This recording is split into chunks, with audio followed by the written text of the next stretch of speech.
తెలుసా? సాతాను కూడా సంఘానికి ఒక ప్రేరణ నేర్పించాడు. మనకు తెలియకుండా వాడు మనలో విషం పెట్టాడు. విషం చూపించి పెడతాడా శత్రువు? మనకు తెలియకుండానే తీయటి పదార్థంలో విషం పెట్టాడు. ఆ తీయటి పదార్థం ఏంటో చెప్పనా? మీకు ఎప్పుడైనా సమస్యలు వచ్చినప్పుడు, ప్రాబ్లమ్స్ వచ్చినప్పుడు మీరు ఏమని ప్రార్థన చేస్తారు? సహజంగా ఏమని ప్రార్థన చేస్తారు? ప్రభువా ఈ ప్రాబ్లంని తొలగించు, ఈ ఇబ్బందిని తొలగించు అనేస్తారు కదా.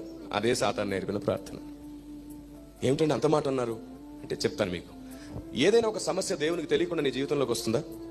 మన ఆలోచనతో మనం తెచ్చుకున్నదైనా, దేవుడు పరీక్షించాలని అనుమతించిందైనా, సాతాను శోధించడానికి తెచ్చినదైనా, ఈ మూడు దేవునికి తెలియకుండా మన జీవితంలోనికి రావు. ఫస్ట్ ఇష్యూ అది. దేవునికి తెలియకుండా తలలో ఒక వెంట్రుక కూడా అని బైబిలే సెలవిచ్చింది. అలాంటిది ఒక ప్రాబ్లం మీ జీవితంలోనికి వచ్చినప్పుడు దేవునికి తెలియకుండా ఉంటుందా?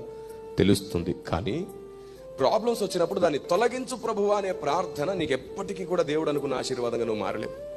ప్రాబ్లం వచ్చినప్పుడు నువ్వు చేయాల్సిన ప్రార్థన ఏమిటంటే, ప్రభువా ఏ కారణంతో ఈ సమస్య నా బ్రతుకులోకి వచ్చిందో, ఏ కారణంతో నువ్వు